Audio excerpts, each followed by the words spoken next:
I never expected to spend my 68th birthday sleeping in an abandoned wine cellar surrounded by the scent of oak barrels and decades of dust. Yet here I was, fumbling with an unfamiliar key in the dark tears blurring my vision as my son's words echoed in my mind. "You're just a useless old woman, Mom. What would you even do with a real inheritance? Dad knew that." I'm so glad you're here. If you're watching this video, please like and subscribe to my channel and tell me in the comments where you're listening to my story of From. I want to know how far it's traveled, because this story is going to leave you speechless. My hand trembled as I finally managed to slide the key into the rusted lock. The ancient iron door groaned in protest as I pushed it open, the beam of my flashlight cutting through layers of shadow, and that's when I saw it.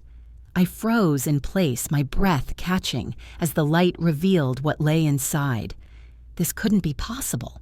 This couldn't be what Richard had meant when he left me just a cellar in his will. But let me back up. You need to understand how I ended up here homeless on my birthday, clutching a suitcase containing what remained of my 42-year marriage. The day had started with me standing beside my son in our attorney's office.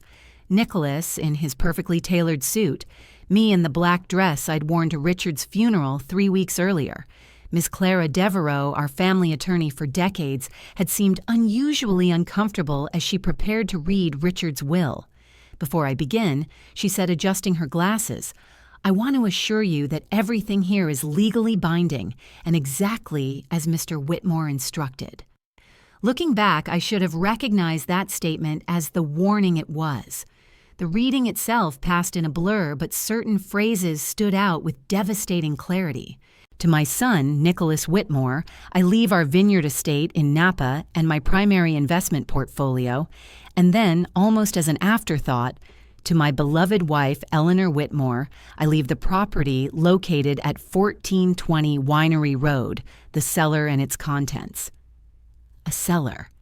After 42 years of marriage, my husband had left me a cellar. Nicholas's face had transformed from solemn grief to barely suppressed triumph in an instant. I remembered his hand on my shoulder squeezing slightly too hard as he leaned down to whisper, "Don't worry, Mom, I'll make sure you're taken care of." I'd been too stunned to respond, too confused to question why Richard would do this. Where was I supposed to live? What was I supposed to do? The answers came brutally clear that evening when Nicholas drove me back to what I still thought of as my home, the hillside villa overlooking the valley that Richard and I had shared for the last 15 years of our marriage. I'd barely stepped through the door when Nicholas set my suitcase down in the entryway. "I think it would be best if you found somewhere else to stay, Mom." I stared at him, not comprehending. "What do you mean?" "The estate is mine too. It's in the will," he said, his voice carrying that rehearsed smoothness he used in business meetings. "I'm having some colleagues over tomorrow to discuss converting Dad's study into an office, and I need to start making changes. But where am I supposed to go?" The question came out small, bewildered. He shrugged, a gesture as casual as it was cruel. "You could stay with Aunt Helen for a while, or there's always that old cellar Dad left you." His laugh had a sharp edge I'd never heard before. "Why he left you that dump is beyond me. What are you going to do with it, open a winery at your age?" Something inside me shifted, then some foundation crumbling. "Nicholas, this is my home, your father and I. It's not your home anymore." He interrupted, his tone suddenly cold. "It's mine." Dad made that perfectly clear. I reached for the back of a chair to steady myself. "I need time to find somewhere to go. Surely you don't expect me to leave tonight." That's when he said it, the words that would echo in my mind for hours afterward as I drove aimlessly through the dark countryside. "You're just a useless old woman, Mom. What would you even do with a real inheritance? Dad knew that." The cruelty was so unexpected, so foreign to the boy I had raised, that I couldn't even respond. I simply took my suitcase, my purse, and the key Clara had given me after the reading and walked out. So here I was now, standing in the open doorway of a forgotten wine cellar on the edge of the valley, my flashlight beam revealing something so unexpected that I couldn't process it. because the interior wasn't filled with broken barrels or abandoned equipment as I'd imagined. The space before me contained rows of sealed glass cases, each labeled and meticulously arranged. But it was the gleam of metal at the front of the cellar that made my breath hitch, a reflection so bright it looked alive. I stepped closer, my light falling upon a row of polished racks holding what appeared to be vintage bottles wrapped in velvet and gold foil. Their labels, Romanée Conti Chateau Margot Petrus, names I recognized only from Richard's old magazines. What on earth? I whispered, brushing dust from one.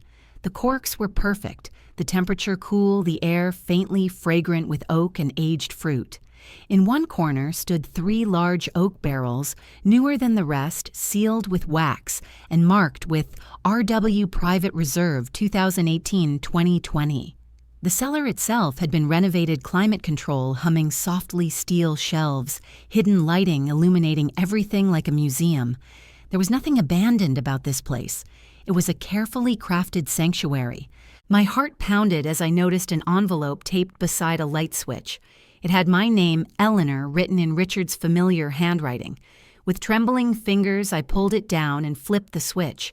Bright LED lights bathed the room, revealing its full magnificence. Hundreds of bottles lined the walls. A small office nook stood in the back with a desk filing cabinet and a framed photograph of us in Florence from years ago. I sank onto a stool, the envelope heavy in my hands. After a moment's hesitation, I broke the seal and unfolded several pages written on Richard's signature ivory stationery. My dearest Eleanor, if you're reading this, then I'm gone, and you've found what I've come to think of as my final gift to you. The words blurred for a moment as tears filled my eyes. First, I need to say I'm sorry for the shock and confusion you must be feeling right now. The secrecy wasn't meant to hurt you, but to protect what I was building for your future. 6 years ago, Richard had been diagnosed with a degenerative heart condition. He told me it was mild manageable. But as I read, I realized he had known far more than he'd admitted. The doctors gave me 5 years at best. I beat that by 1, but I knew our time was limited, and I needed to ensure you'd be cared for after I was gone. I pressed a trembling hand to my mouth. I know you're wondering why I left the estate to Nicholas instead of you. Believe me, that decision caused more sleepless nights than my illness ever did. But I've watched our son change Eleanor. Ambition has hardened him. I feared what might happen if he controlled all our holdings. He'd say he was managing them for your benefit, but I've heard the tone he uses when he speaks to you. A sob escaped me. Richard had seen it. He'd known. So I divided our legacy deliberately. Nicholas received what he would see as valuable the estate, the visible wealth. But what you're looking at now, my love, is the real fortune. I glanced around at the gleaming cellar.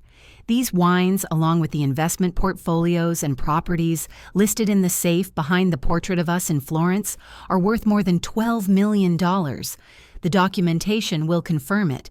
You'll also find the contact for Oliver Haynes, my trusted advisor in these acquisitions.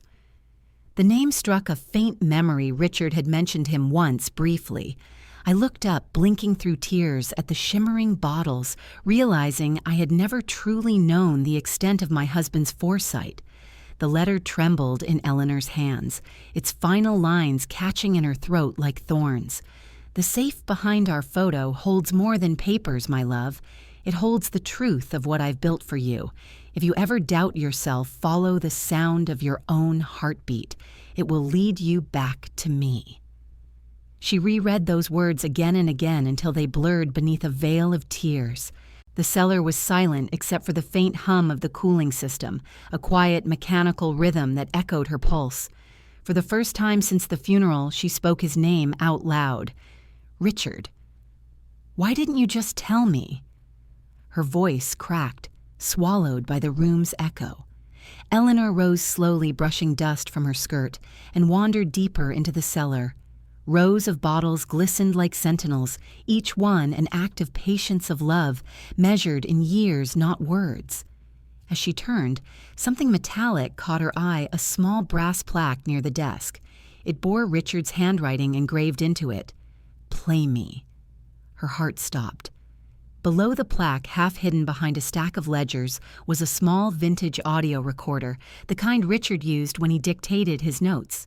Its surface was polished, the tape already loaded. Her fingers hesitated over the switch. Part of her was terrified to hear his voice again, but the other part, the lonely, starving part, ached for it. She pressed play. A low crackle, then his voice, warm, calm, unmistakably him. "If you're hearing this, Elle, it means you've found the cellar. I'm proud of you already." Her knees buckled. She sank onto the stool, gripping the recorder with both hands. "You always thought I was too obsessed with my wine?" His voice continued, gently teasing. "But you never realized every bottle here tells our story." A pause, a faint breath. The first row, our early years. "Remember the night we couldn't afford dinner, so we shared that cheap bottle from the corner store. I kept one for the label." She glanced up. There it was, a dusty, ordinary bottle in the corner, its faded label dated 1980. The middle shelves. Our building years. "You worked while I studied every late night, every burnt dinner. Those were our vintages of endurance." Her tears fell freely now, dropping onto the cold stone floor. "And this last collection, the one behind you, those are the wines of knowing we made it. The ones I bought after you retired. When I saw your face that day, free for the first time, I knew I'd already had my richest harvest." Eleanor turned. Behind her stood a wall of deep mahogany shelves, each bottle labeled Eleanor Vintage. The name struck her like sunlight breaking through storm clouds. "I didn't tell you about the cellar," Richard said softly, "because you would have worried. You would have said, 'We don't need this rich.' But I needed to build something lasting, not for me, for you." The tape clicked, paused. Then a second voice came in, smaller, almost hesitant, as though he'd recorded it later. "If Nicholas ever makes you feel less than who you are, play this again. Because, my darling, you are the foundation of everything I ever built. And I don't mean the money, I mean me." Her breath broke. She pressed the recorder to her chest, clutching it like a heartbeat. For a moment she could almost feel his presence beside her, that faint trace of cedar cologne, the soft rustle of his shirt.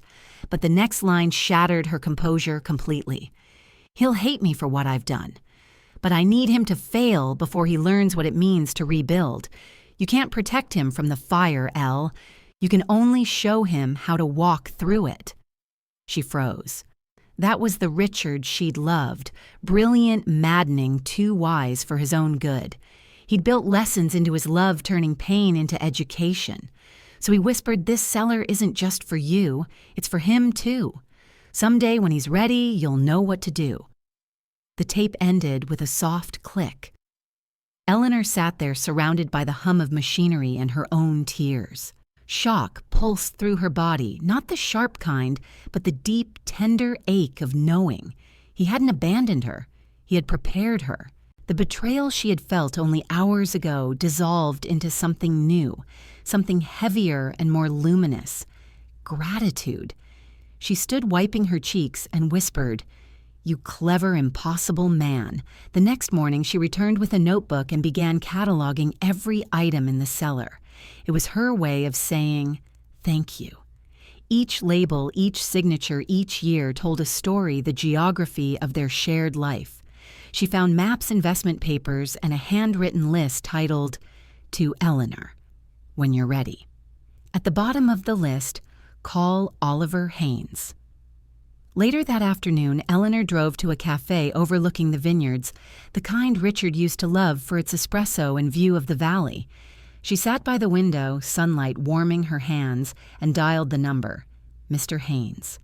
The man's voice on the other end was calm, professional, but kind. "Yes, Mrs. Whitmore. I've been expecting your call." "Expecting me?" she asked, startled. He chuckled softly. "Mr. Whitmore told me you'd find the tape first. He said you'd need one night alone before you were ready to talk business." Her heart tightened again, that familiar mix of sorrow and admiration. I see he planned everything, she murmured. Down to the minute, Haynes said. He even left instructions about the temperature in that cellar. May I assume you've turned on the dehumidifier? She laughed through tears. Yes, of course he would think of that. Then you're already doing well, he said gently. Mr. Whitmore wanted you to know something else. You are the trustee, not the beneficiary, the guardian. Eleanor blinked. Guardian of what? Of everything, he said simply. The wines, the properties, the foundation he created. You have the authority to manage it all, including the conditions for your son. The word conditions echoed in her chest. When she hung up the cafe around her blurred conversations music, the smell of roasted beans fading into silence. Through the glass, the vineyard stretched endless and golden under the afternoon sun.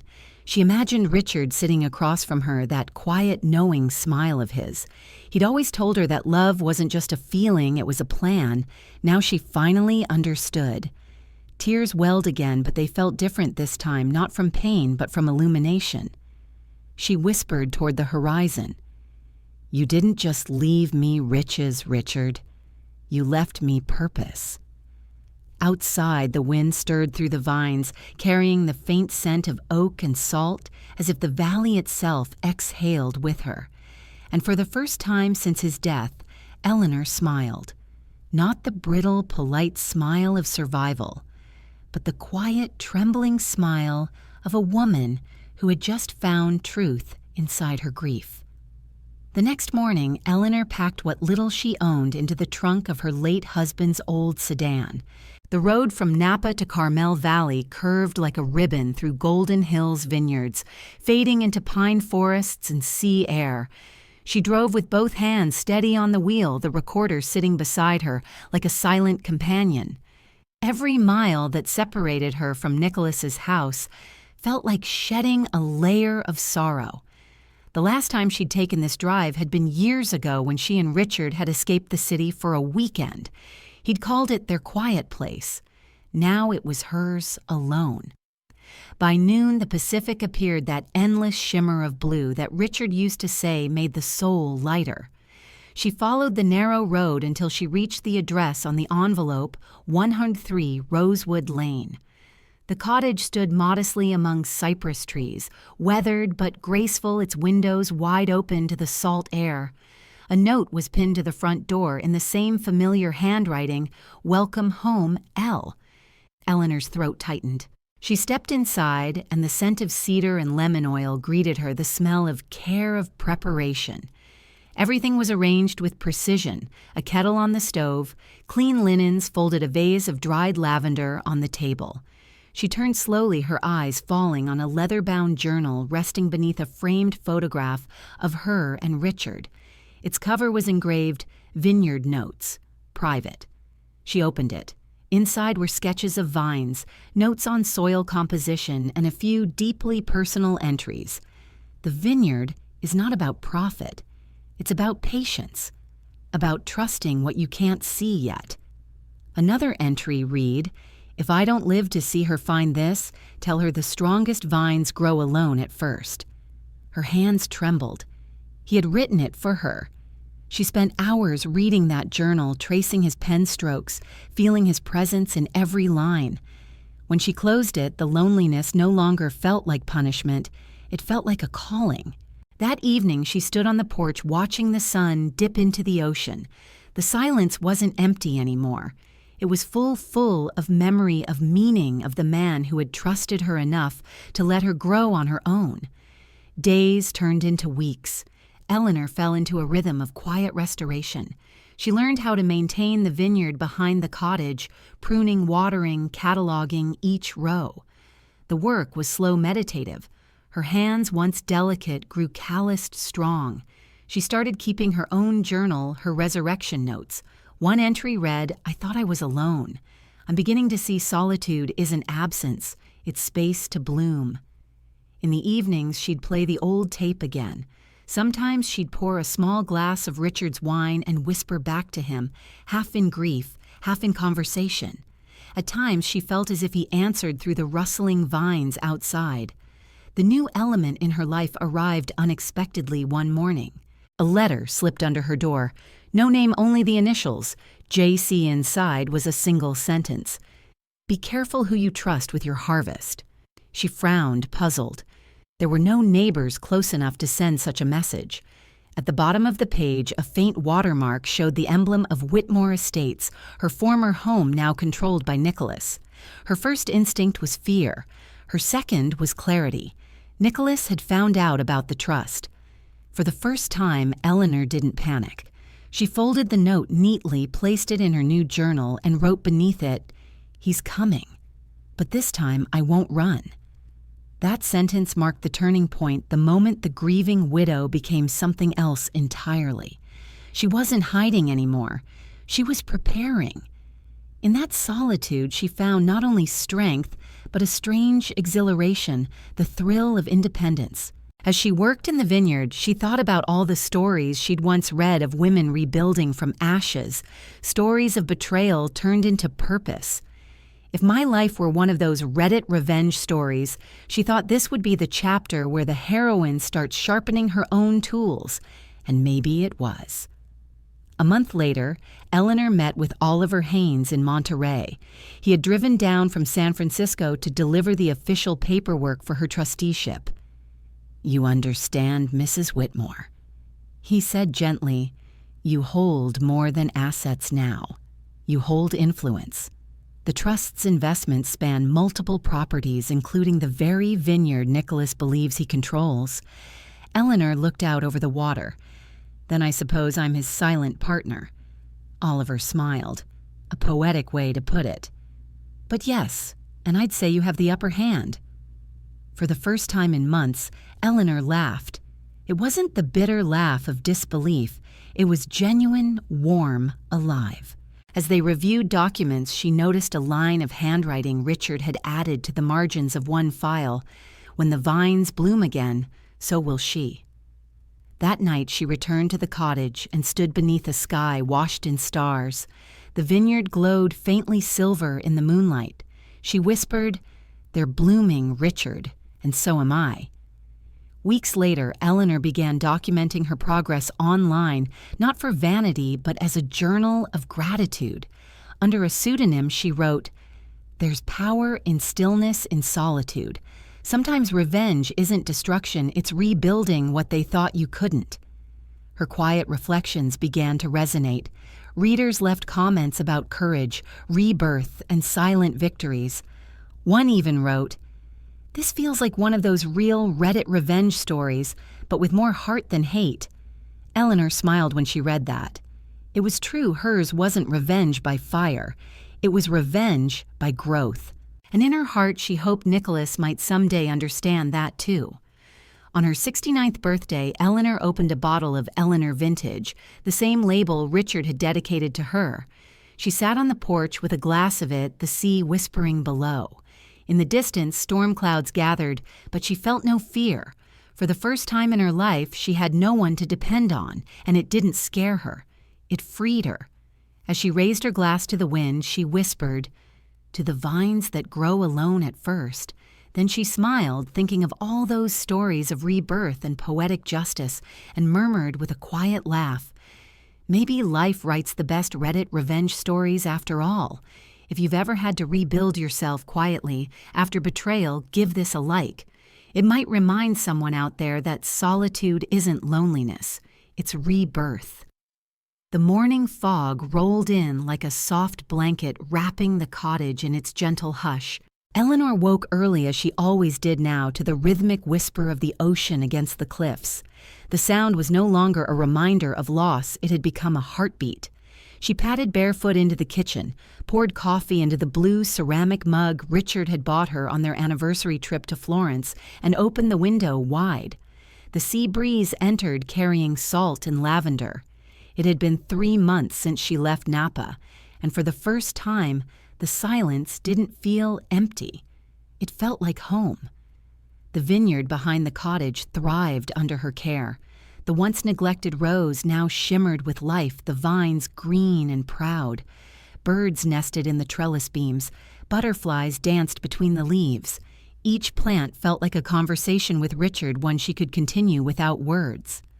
On that particular morning, while pruning near the garden fence, her shovel struck something hard beneath the soil. Curious, she brushed away the dirt and unearthed a small wooden box wrapped in oilcloth. The latch was rusted, but inside everything was dry, preserved as if the earth itself had protected it.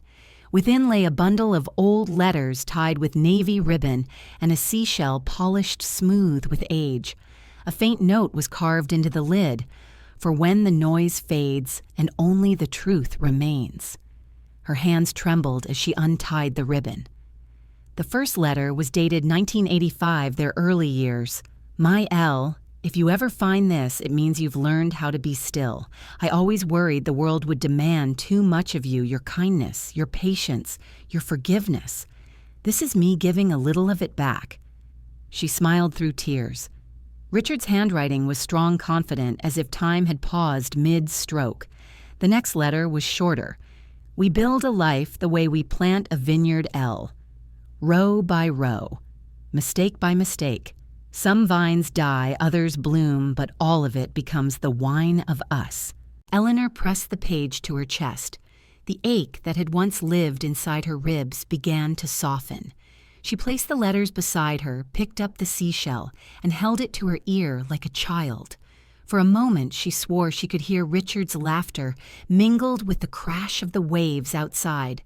That afternoon she sat on the porch swing, the journal of vineyard notes open on her lap. She reread the line he'd written months before his death.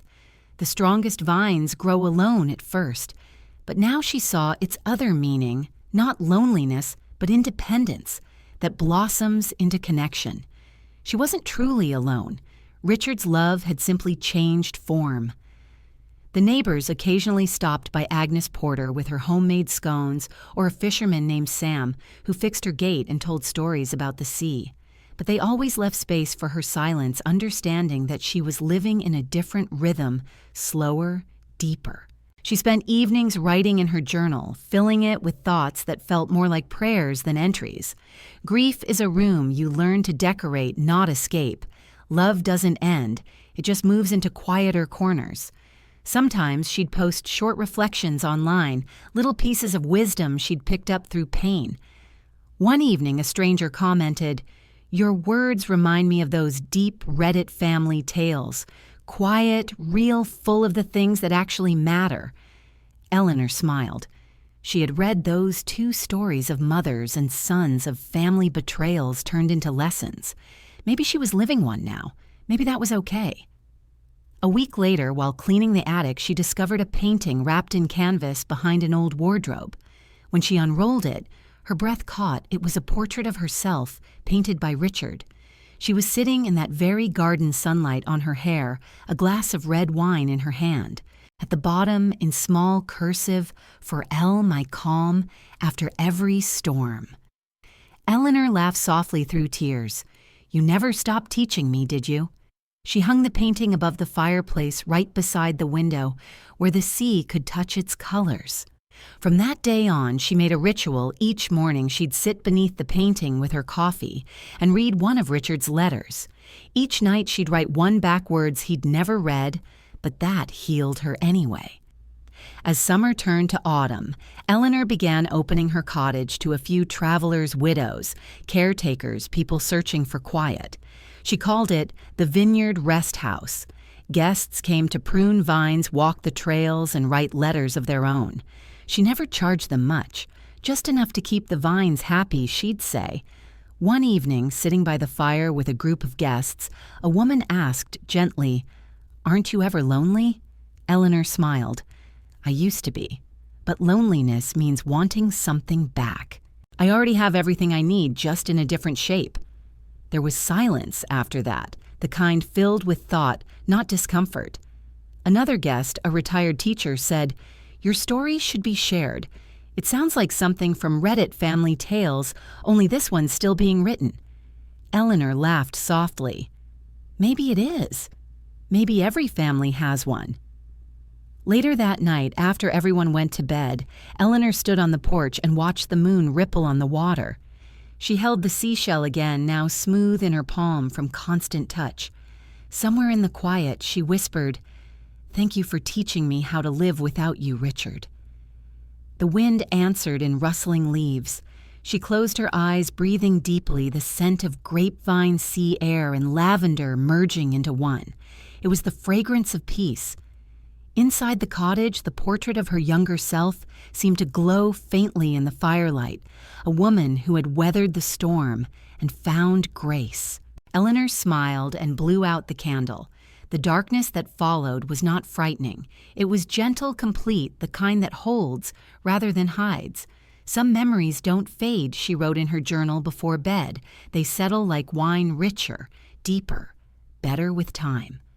And in that stillness, Eleanor finally understood that Richard hadn't left her behind. He had simply gone ahead to plant the next vineyard somewhere beyond sight, but never beyond reach. If this moment of quiet strength touched you, give it a like. Maybe someone out there needs a little peace tonight too. Autumn arrived in Carmel with silver skies and the scent of rain. The vines behind the cottage shimmered gold, their leaves whispering like old secrets. Eleanor had learned to read their rhythm the way nature quieted before a storm. That morning, as she stood by the window, she felt the same hush in her chest. Something was coming. It came in the form of a black sedan pulling up the gravel drive, its tires crunching against the silence. Nicholas stepped out, dressed in an expensive coat that did little to hide the tension beneath his polished surface. His hair was shorter, his face drawn, but the same impatience still clung to him. For a long moment, neither spoke. The only sound was the wind pushing through the cypress trees. "May I come in?" he asked finally. Eleanor nodded once and stepped aside. Inside the cottage smelled of baked bread and rosemary. Nicholas looked around the photographs, the painting above the fireplace, the rows of letters neatly bound on the shelf. "You've been busy," he said, his tone caught between sarcasm and awe. Eleanor poured 2 cups of tea. "I've learned to keep my hands full. It keeps the mind from wandering where it shouldn't." He gave a short laugh. "Always the philosopher." Then more sharply, "You've heard from the trustees, haven't you?" She didn't answer. He leaned forward. "Don't play dumb mother. I know about the Vineyard Trust, the holdings, the portfolio. You were never supposed to control that. It was meant to be managed." "By you," she interrupted quietly. The question cut through him like a blade, dulled by truth. Nicholas's jaw tightened. "You don't understand how these things work. You've never—" "I understand perfectly," she said, her voice calm as a still lake. "Your father made it clear who he trusted to protect this family's future. And it wasn't you!" Her words weren't loud, but they landed with precision. Nicholas exhaled a shaky breath that turned into a smirk. He reached into his coat pocket, pulling out a small recording device. "I thought you might say something like that," he said. "For legal purposes, of course." Eleanor didn't flinch. "You're recording me just to keep things clear." She met his gaze unbothered. "Then you'd better record this, too." She reached behind her chair and retrieved a sealed envelope from the drawer. It bore the Whitmore Foundation seal, the same insignia from Richard's letters. Sliding it across the table, she said simply, "Open it." Nicholas hesitated, then tore the seal. His eyes scanned the document. The color drained from his face. It was an addendum to Richard's will, one he hadn't seen before. It detailed a contingency clause, any attempt to manipulate or record. Eleanor, during discussions of the trust, would automatically void Nicholas's right to claim future assets. Eleanor's lips curved slightly. "Your father believed a man's integrity should be tested when he thinks no one is watching or recording." Nicholas froze, realizing too late what she meant. The recorder on the table blinked red proof of his own undoing. He turned it off with shaking hands. "You set me up." She tilted her head. "No, darling, you set yourself up. I just stayed quiet long enough to let you speak." For the first time, Nicholas's voice cracked. "You don't know what it's been like for me. I've been drowning, Mother. The debts, the lawsuits. I was trying to fix it." Eleanor looked at him, her eyes softening, but her voice steady. You were trying to control what you never earned. That's not fixing Nicholas. That's fear wearing a suit. He looked away. You think you're better than me now? Living in this little house pretending you're above it all? No, she said gently. I just stopped pretending I was smaller than I am. Her calmness infuriated him more than any argument could have. He rose from his chair, pacing. Do you have any idea what people say about us, that we're some twisted soap opera? Some rich family falling apart like those stories online, like we're one of those tragic families in a Reddit post? Eleanor smiled faintly. Maybe. But the truth is, every family becomes its own story. Some are tragedies, some are lessons. Ours might yet be both. Nicholas sank back into his chair, defeated. The silence stretched between them, not hostile, now just heavy like earth being turned after a long drought. Finally, Eleanor stood walking toward the window. You've built your life on noise, Nicholas. Deals, phones, people telling you what you want to hear. But silence has a way of showing what's real. He stared at her back, his voice small. And what's real to you? She turned her gaze steady. That love doesn't excuse cruelty, and forgiveness doesn't mean forgetting. Nicholas blinked hard, his mouth tightening as though he wanted to argue but couldn't find the words. When he finally stood to leave, his voice was quiet. What do I do now? She paused, her hand resting on the back of his chair. You stop recording people, she said softly, and start listening.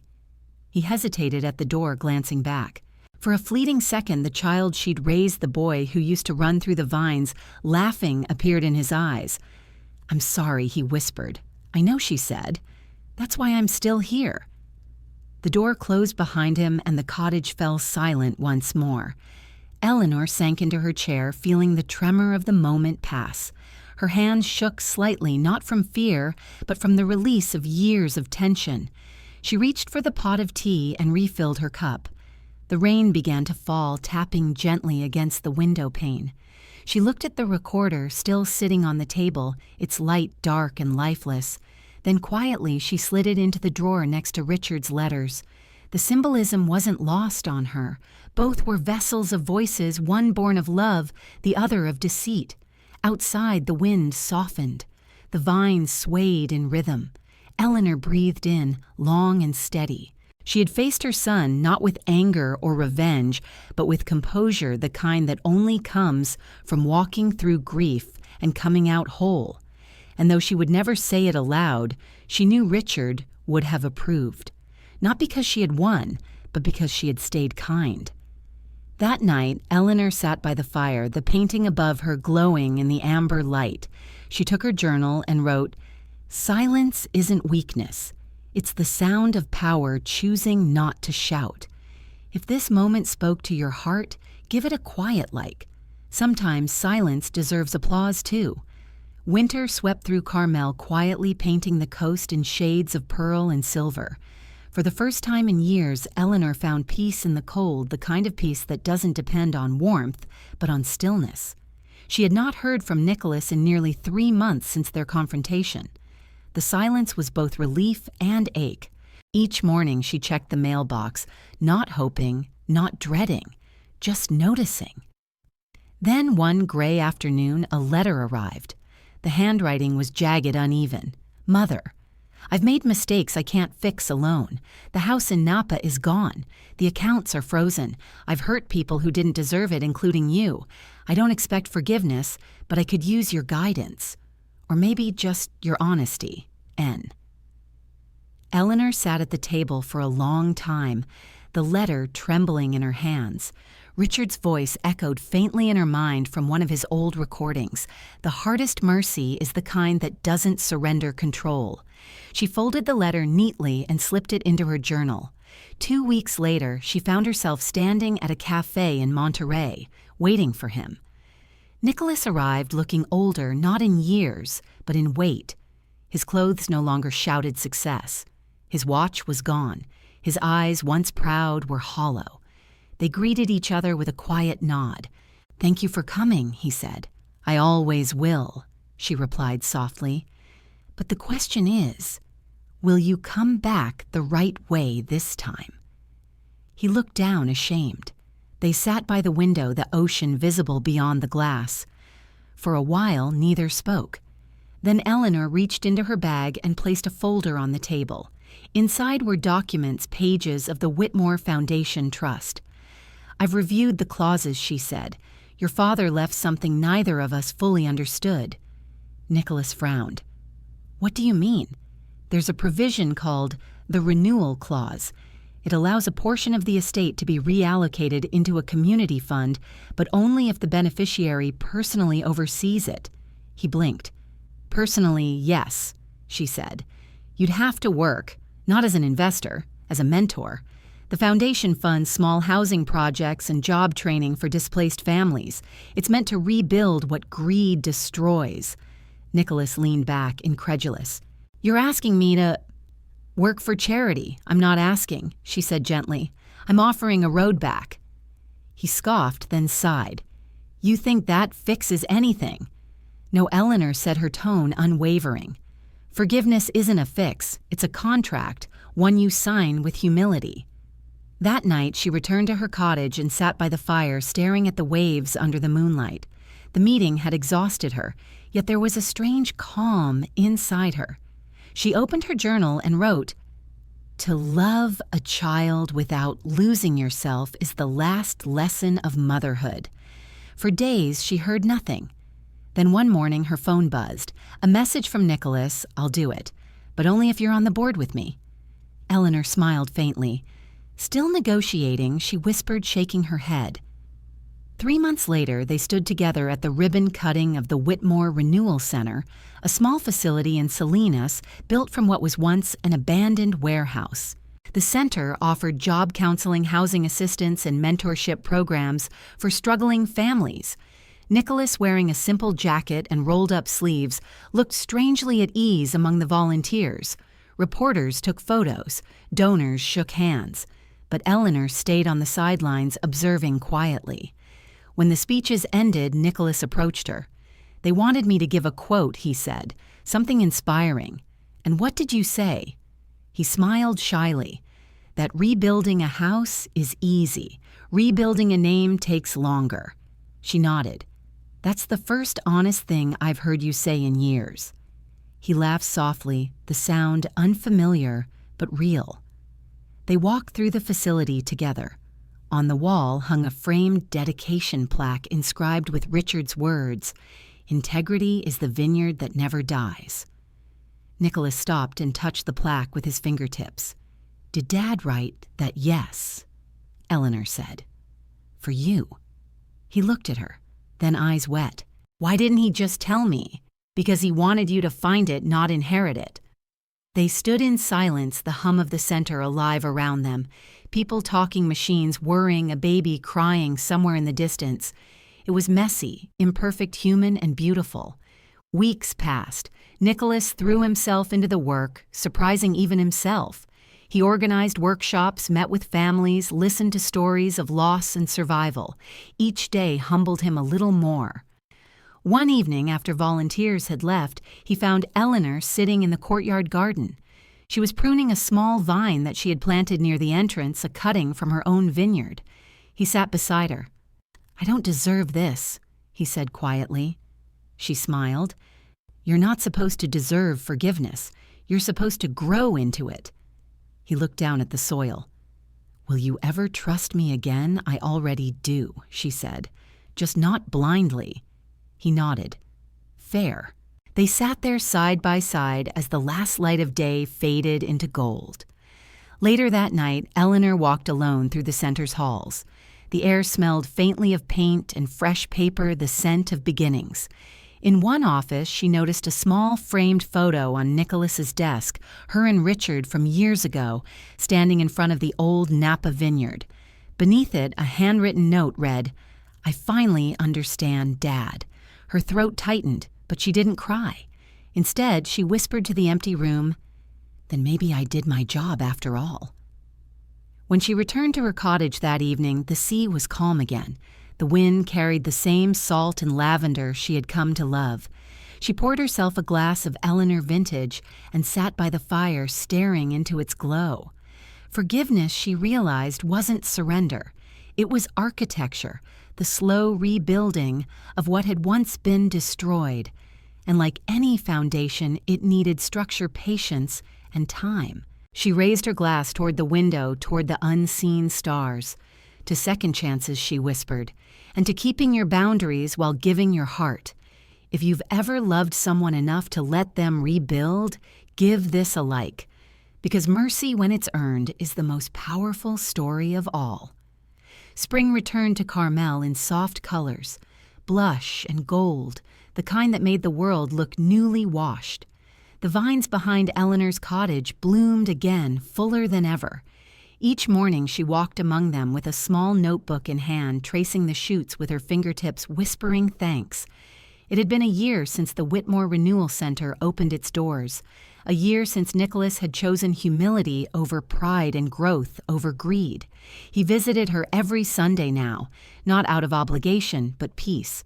Sometimes he brought fresh bread, sometimes he just brought himself.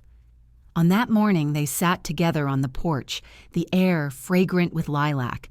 "Do you ever miss Napa?" he asked. Eleanor smiled. "No. That house was full of walls and echoes. This one's full of air and truth." He nodded, glancing toward the vines. "The Renewal Center's expanding. We're opening a new program next month, small business mentoring for single mothers.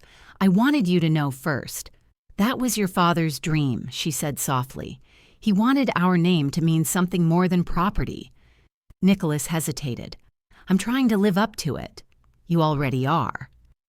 The silence between them wasn't heavy anymore. It was companionable, full of understanding, the kind that grows only after the storm has passed. That afternoon, Eleanor went through her study organizing papers for her attorney. There were still decisions to make, practical ones about the foundation, her estate, the vineyard. But her heart felt light, the kind of lightness that comes only when everything essential has already been said. She found the old audio recorder Richard had left her, the one that had started this entire journey. She pressed play. "If you're hearing this, Elle, you've already done the hardest part, surviving." His voice filled the room like sunlight breaking through clouds. "I hope you've learned to live beyond duty, beyond fear. Love doesn't end. It transforms. That's our real inheritance." Eleanor smiled through tears. "I did, Richard," she whispered, "and I passed it on." She turned off the recorder, wrapped it gently in linen, and placed it in a wooden box with her journal's vineyard notes and a small envelope labeled, "For Nicholas, when I'm gone." She wasn't afraid of endings anymore, only of leaving things unsaid, and she had said everything. That evening, the sky turned a bruised shade of lavender, the sea shining like molten glass. Eleanor, dressed in a soft cream sweater, tied her silver hair loosely and walked down to the shore. The waves lapped at her ankles. The water was cold but not unkind. She had spent decades trying to control life, to fix, to save, to be needed. Now she simply let it flow. She thought of Richard, of their early days, the laughter, the struggle, the quiet victories. She thought of Nicholas, his arrogance, his fall, his redemption. And she realized that everything, even pain, had been a kind of grace. For the first time in her life, she felt whole. The next morning, Nicholas arrived unannounced. He found his mother sitting at the kitchen table, writing a letter. She looked up and smiled. "You're early." "I brought breakfast," he said, holding up a paper bag. "Cinnamon rolls. Thought we'd celebrate." "Celebrate what?" He shrugged. "Nothing in particular, just everything." They ate in comfortable silence. Afterward, Eleanor handed him the letter she had been writing. "It's for you," she said. "Don't open it yet. Read it when you feel lost again." He frowned. "Why do you sound like you're saying goodbye?" She laughed softly. "Because I'm saying thank you." "For what?" "For learning. For letting me be proud of you again." His eyes glistened. "I don't deserve that. You do now." Later that week, Nicholas visited the Renewal Center alone. In his office, he opened the sealed envelope Eleanor had left in her file. Inside was a handwritten note and a check made out to the foundation, her final gift. My darling boy, if love was a vineyard, this would be our final harvest. You've turned bitterness into growth, pride into service, and pain into purpose. That's all a mother could ever ask for. Remember, legacy isn't what you leave behind. It's what you nurture while you're still here. All my love, Mom. He pressed the paper to his chest and sat there for a long time, letting the words wash over him. Outside, the sun spilled through the windows of the center.